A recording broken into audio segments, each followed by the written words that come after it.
Well, when it comes to design, tyre and rim applications, we have quite a different amount on the market, and we even have different variations of those types on the market that we can choose to fit on a bicycle. And you really have to ask yourself, is it getting all too complicated?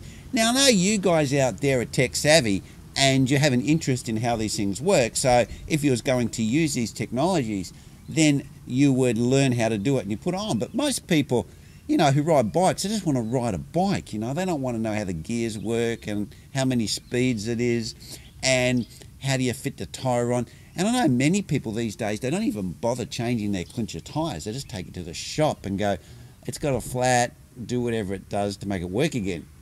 They don't even understand what a Clincher is or a Tubular is or a Tubeless is. And many people get Tubeless and Tubular all mixed up. So let's roll an intro and let's have a bit of a deep dive into what the bicycle industry is doing here. And I think they're just overcomplicating it.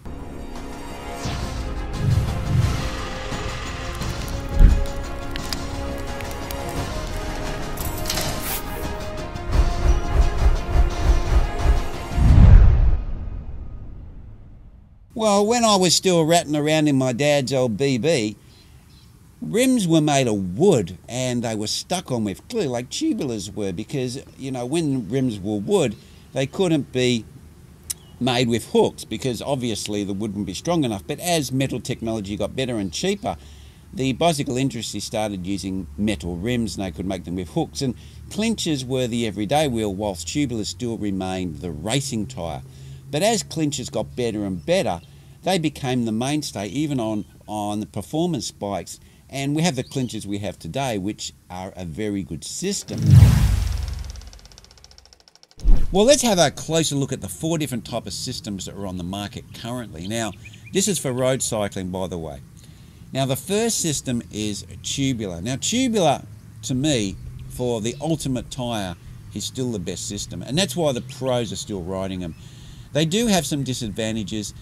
The disadvantages are that you need special rims and there's a human factor to fitting them. And because now they're not as common, the tyres are more expensive than other type systems. But apart from riding the bike and on the bike, they're basically better in every category. They're lighter, you can run pressures, very, very low pressures to very, very high pressures, so you don't have any problems with pinch flats or them blowing off the rims. They give a fantastic feel and the rim tyre combination is lighter. So I do still think that they are the ultimate system. But our number 2 system, which is Clinchers, I do think is the best everyday system. And the reason why I say that is because people can understand the system much easier. They can understand a tube and they can understand a tyre and they can understand it's held on by hooks and they can understand that they can patch it and they can use glue. And it's something that the average person can understand, and when you go into a bike shop, everyone knows what you're talking about. Every Clincher tyre fits every Clincher rim in general. So it's an easy system to live with and it's easy to understand. And I remember back in the old days, they used to have these vulcanizing patches which were really, really cool. And you would put a clamp onto your tube and you would light with a match or a lighter this cork piece on top and it would burn and it would vulcanize the patch onto the tube. You didn't have to use glue. And those things were really good. But I don't know, for some reason you can't seem to get any more. Maybe it's for fire hazards or whatever, or they just think they're dangerous. But yeah, I haven't seen those for a long, long time, for years. But yeah, Clinchers I think are really the most versatile everyday system. The third system we have is Tubeless. Now, Tubeless is something that manufacturers are really trying to push onto the road cyclists. And I remember when I took up cycling again in my older years, which is probably about 15 years ago, and I got dragged out my old Cerrone with my 600 Shimano, and it had tubular rims on it. And that's how I knew how to fit Tubeless, because I used to use them when I was younger. And I took it to the bike shop to get it all cleaned up and made it so it was all rideable again, because it had been sat in the garage for years. And the guy goes, "Oh, what are these Tubulars? No one uses these anymore. You want to update? Everyone's using these Clinchers now, and even these Tubeless are on the market which are puncture proof." And I thought, oh, okay. And he tried to sell me these Tubeless tyres. they were Hutchinson tyres, but you could fit them onto what they called two-way rims then. But I decided not to go that way. So tubeless have been around for a long time. And even today, they're still struggling to get those things to work effectively. And then they've changed the rim design. They've put channels in the middle. They've made the tyres lighter. The threads that they're putting in the tyres to hold the tyres onto the rim now are getting finer, and getting the strength so they can make the tyres a lot more thinner sidewalls to give a much more plush ride.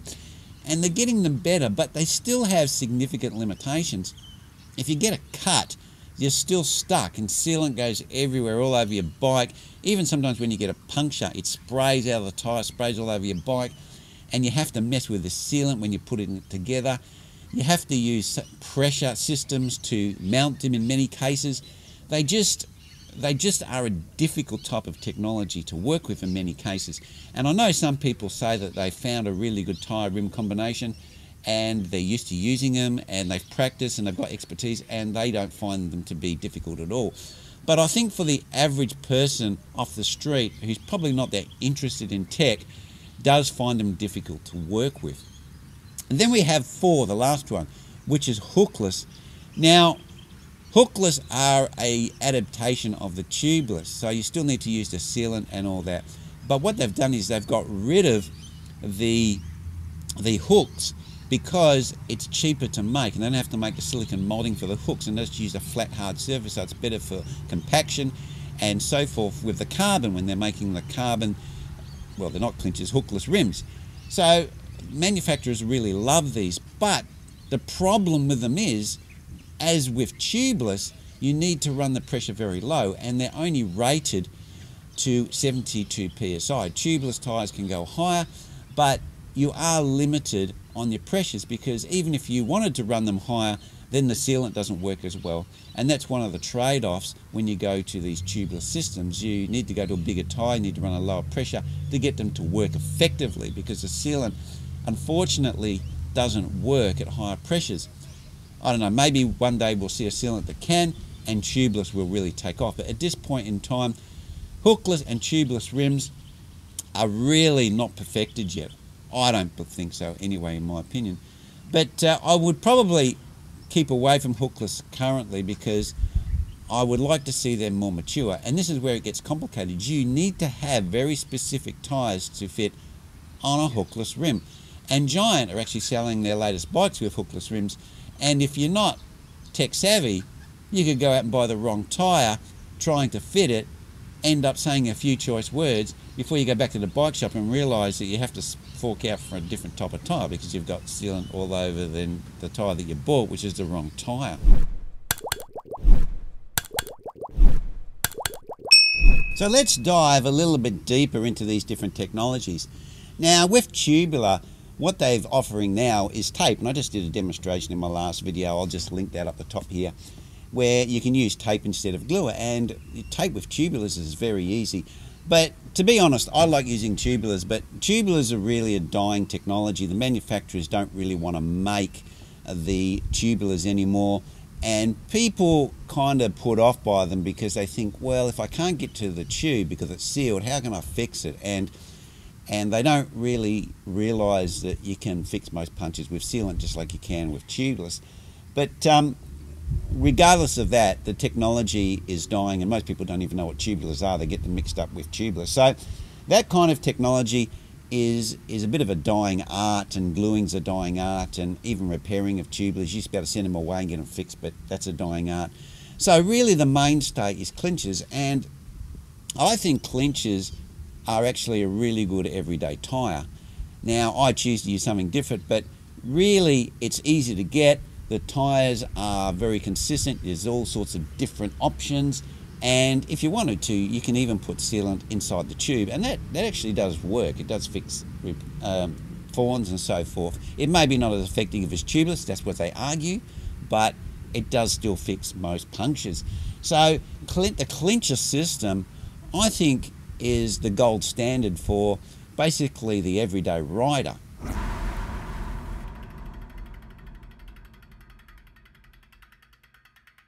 Well, anyway, guys, my point in conclusion is not that any of these systems don't work, because they do work to some degree, but is that they are complicating the market.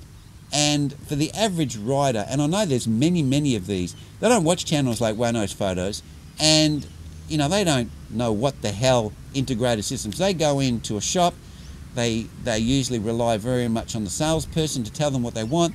They get on a bike, they go, that bike looks cool, I like the colour, how many speeds it's got, 12, 11, oh okay, is that good or bad? Yeah, that's good. And then they end up buying a bike, and they just ride it. And people don't want to complicate their life with a bike. They see bikes as a freedom machine or a recreational machine, and they just want to be able to get it out of the garage, pump up the tyres and ride it. And the bicycle industry, for some reason, I don't know why, but they just want to make cycling a hell of a lot more complicated, and it's I think detrimental to the whole cycling community in general. Well, anyway guys, that's where I'm going to leave it, and I will see you next vid.